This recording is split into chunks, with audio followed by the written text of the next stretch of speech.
Hello traders and analysts, मैं Pradeep चितौड़े pace academy से। आज के हमारे स्टॉक एनालिसिस सेक्शन में मैं आपका सबका स्वागत करता हूँ। आज का सेक्शन में हम देखेंगे कौन से स्टॉक हमारे प्रॉफिट बुकिंग के लिए आए थे, जो हमने स्विंग के लिए प्लान किए थे, और उसी के साथ में हमने कौन से नए दो स्टॉक रिकमेंड किए जिसमें हम एंट्री कर सकते हैं 5% और 10% के रैली के लिए। और हमने लाइव मार्केट में सुबह 9 से 10 बजे जो हमारा बैच होता है, लाइव मार्केट में हमने Nifty, bank Nifty, Fin Nifty या फिर सेंसेक्स, उसमें हमने कौन से ट्रेड आज हमने प्लान किए थे उसके बारे में डिटेल में डिस्कस करें। और जो हमारे प्रॉफिट बुकिंग के लिए स्टॉक आए थे, तीन स्टॉक आज हमारे प्रॉफिट बुकिंग के लिए आए हुए हैं। उसमें पहला जो स्टॉक हमने रिकमेंड किया था, ये स्टॉक है दालमिया शुगर, जिसे हमने रिकमेंड किया था 28 अगस्त को। हमने इसको प्लान करे बाय करने के लिए प्लान किया था। 445 430 के रेंज में हमें इसे बाय करना था, और उसका टारगेट जो था 485 और 510, ये दो टारगेट के लिए दालमिया शुगर में हमें एंट्री प्लान करनी थी। 2 दिन पहले मैंने बताया था आपको, एक इथेनॉल का जो न्यूज चल रहा है शुगर शुगर फैक्ट्री रिलेटेड, सो उसमें क्या हो सकता है, एक मूवमेंट आ सकता है, तो उसके अकॉर्डिंग हमने दालमिया शुगर में हमने एंट्री प्लान की थी।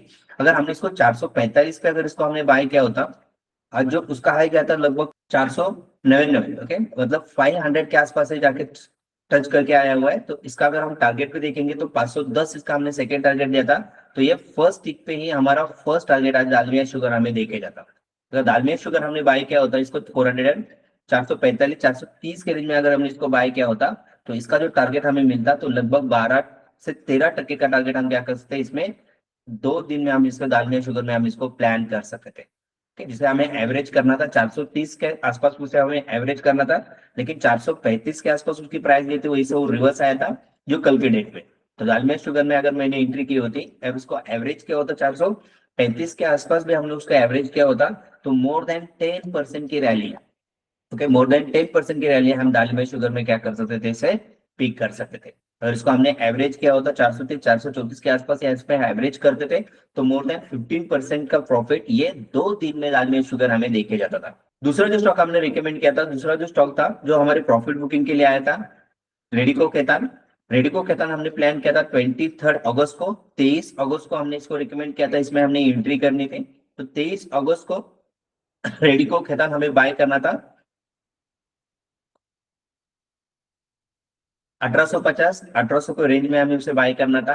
एवरेज के लिए तो आया नहीं। 1920 और 2000, ये दो टारगेट के लिए हमें रेडिको खतन में हमें एंट्री करनी थी। ये जो दो भी स्टॉक आए थे, ये दोनों स्टॉक हमारे जो पोर्टफोलियो का हम जो बीटीएसटी का सेटअप है उस स्टॉक में ये हमारे रैली के जो स्टॉक होते हैं उसमें ये स्टॉक आया था। आज भी यहाँ पे देखेंगे तो 35 स्टॉक्स इसमें आए हुए हैं। इसमें से हमने दो स्टॉक रिकमेंड किए जिसे हमें बाय करके उसको हम क्या कर सकते हैं, टारगेट के लिए उसको होल्ड कर सकते हैं। ग्लोबल स्पिरिट जो हमने सुबह लाइव मार्केट में ही डिस्कस किया था, उसको लगभग हमें 1000 के आसपास उसने रैली दी थी, और उसका अगर देखेंगे है तो ये इतनी अच्छी खासी मूवमेंट इसमें ग्लोबल स्पिरिट में आज के दिन में हमें मिली थी। तो लाइव मार्केट में मैंने इसको बाय करने के कहा था 980 990 के रेंज में इसे बाय करने के लिए कहा था।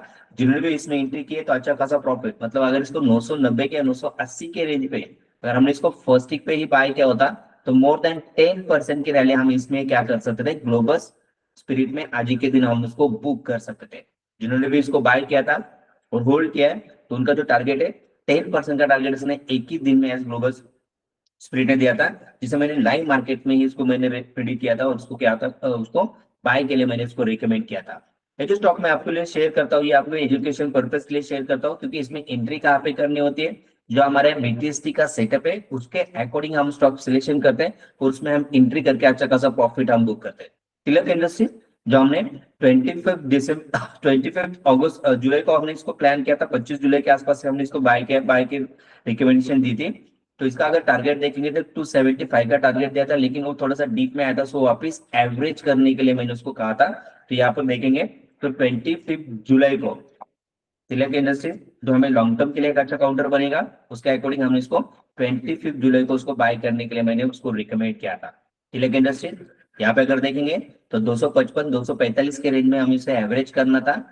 तो ये 230 का स्टॉप लॉस था, लेकिन ये थोड़ा सा क्या हुआ था, थोड़ा सा कंसोलिडेट हुआ था और डीप में गया था, तो 230 225 पे उसे हमें एवरेज मैंने उसको वापस करने के लिए कहा था। जिन्होंने भी इसको एवरेज किया था 275 टू 80 प्लस, तो ये टारगेट के लिए हमें उसे होल्ड करना था, जिसका फर्स्ट टारगेट तिलक इंडस्ट्रीज आज हमें देते हुए दिख रहा है।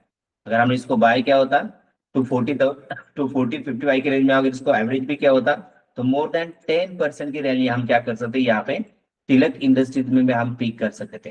दोबारा से 15% की रैली जिन्होंने भी इसको नीचे एवरेज किया होगा, अगर डीप लेवल पे एवरेज किया होता तो मोर देन 15% की रैली हमें तिलक इंडस्ट्रीज में विद इन 1 मंथ, 1 मंथ में हमें इसे पिक करने के लिए मिलती थी। लगभग 27 डेज, मतलब जो ट्रेडिंग डेज है 27, मतलब 1 मंथ में हमें मोर देन 10% की रैली है तिलक इंडस्ट्रीज भी देखे गया हुआ है, जो हमने बीटीएसटी के सेटअप के अकॉर्डिंग के हमने इसको प्लान किया था। आज जो 2 स्टॉक रिकमेंड किए हुए उसमें फर्स्ट स्टॉक जो हमने रिकमेंड किया आर्यन कैपिटल, जो हमने बीच में भी लेके उसको हमने प्रॉफिट बुक किया था जो रैली में, तो इसको आज वापस हमने एंट्री के लिए प्लान किया था। एक्चुअली इसकी एंट्री 81 82 के आसपास है, हमें उसको बाय करना था, लेकिन मार्केट क्लोज होते होते इसको मैंने 85 88 के रेंज में इसको बाय करने के लिए कहा है। अगर नीचे भी आता है तो उसको 82 पे हम इसका एवरेज करेंगे, और उसका तो जो टारगेट जो होगा 95 का टारगेट हम लेके चल सकते हैं, जिसमें हमें आने वाले कुछ दिन में ये 100 प्लस भी जाने के लिए रेडी हो रहा है।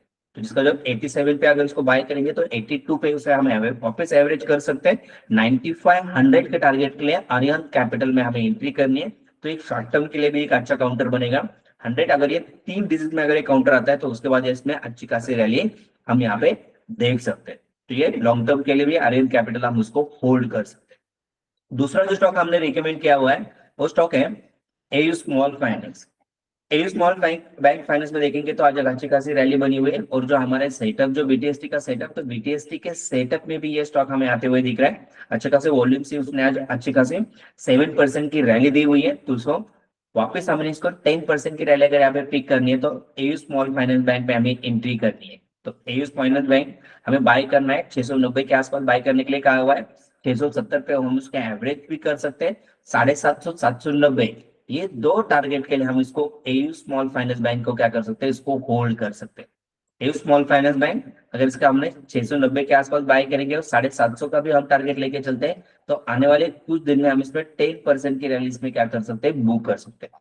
790 अगर उसको लॉन्ग टर्म के लिए थोड़ा सा होल्ड करेंगे तो ये मोर देन 15% की रैली आने वाले कुछ दिन में हम एयू स्मॉल फाइनेंस बैंक में क्या कर सकते हैं, पिक कर सकते हैं। ये 2 स्टॉक मैंने रिकमेंड किए थे। AU small finance bank large cap category stock है, तो इसको अगर बाय करेंगे तो उसमें अगर मार्केट में थोड़ा सा भी करेक्शन होता है तो इसे डीप में वापस हम उसको क्या कर सकते हैं, एवरेज कर सकते हैं। उस पॉइंट ऑफ व्यू से हमने एयू स्मॉल फाइनेंस बैंक को हमने रिकमेंड किया गया है।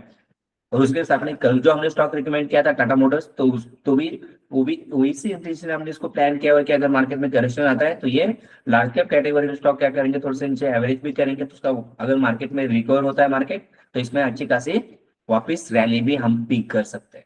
तो ये 2 स्टॉक मैंने रिकमेंड किए थे जो हम स्विंग के लिए प्लान करते हैं। ये स्विंग का जो अपना सेटअप है, इस सेटअप में ये 2 स्टॉक आए थे, देन उसके अकॉर्डिंग हमने इसको प्लान किया गया है। लाइव मार्केट में हमने सुबह जो ट्रेड प्लान किए थे, मार्केट एक अच्छा खासा गैप अप से ओपन हुआ था, और गैप अप से ओपन होने के बाद मार्केट पूरा आज दिन भर साइडवेज ही मार्केट ने ट्रेड दिया हुआ है। जो मैंने लाइव मार्केट में सुबह कहा था, मार्केट अगर गैप अप ओपन होता है तो मार्केट थोड़ा सा टाइम यहाँ पे स्पेंड करेगा, और हर फ्राइडे को मार्केट में थोड़ा सा एडजस्टमेंट होता है, तो गैप अप या फिर गैप डाउन होता है तो उसी रेंज में मार्केट क्या करता है, पूरा दिन यहाँ पे स्पेंड करते हुए हमें दिखेगा। तो हमने जो ट्रेड प्लान किया था, एक फर्स्ट ट्रेड जो प्लान किया था कॉल साइड में हमने ट्रेड प्लान किया था, जिसमें हमें एक अच्छी खासी रैली मिली थी। सेंसेक्स को भी हमने ट्रेड प्लान किया था, और सेकंड कैंडल पे हमने जो पी साइड में थोड़ा सा ट्रेड हमें यहाँ पे मिला था, उसमें थोड़ा सा हमने एक 5-10 पॉइंट में हमें एंट्री करके हमने प्रॉफिट भी वहां पे बुक किया हुआ है। निफ्टी और बैंक निफ्टी दोनों भी अच्छे खासे गैप अप से ओपन हुए थे, लेकिन गैप अप से ओपन होने के बाद उसमें बाइंग प्रेशर कंटिन्यू नहीं था, और ये पूरे दिन ही साइडवेज हमें यहाँ पे ट्रेड करते हुए निफ्टी और बैंक निफ्टी दोनों भी हमें साइडवेज ही ट्रेड करते हुए दिखे। जो हमने सुबह प्रेडिक्ट किया था, इसलिए ओवर ट्रेड ना करें, इसकी वजह से हमने उसके बाद कौन से भी ट्रेड हमने रिकमेंड नहीं किए। ओके, तो ये आपको एनालिसिस जो हम करते हैं उसका प्रीमियम कैलकुलेशन होता है, स्केल होता है, स्केल के अकॉर्डिंग हमें पता चलता है कि मार्केट में आज मूवमेंट कैसे होने वाला है, देन उसके अकॉर्डिंग हम क्या करते हैं, थोड़ा सा हमारा ट्रेडिंग सेटअप रखते हैं, और रिस्क रिवॉर्ड रेशियो मैनेज करके उसमें 1-2 ट्रेड में हमारा दिन का भी प्रॉफिट निकल जाता है, तो भी हम ट्रेड स्टॉप करने के लिए एडवाइस कर।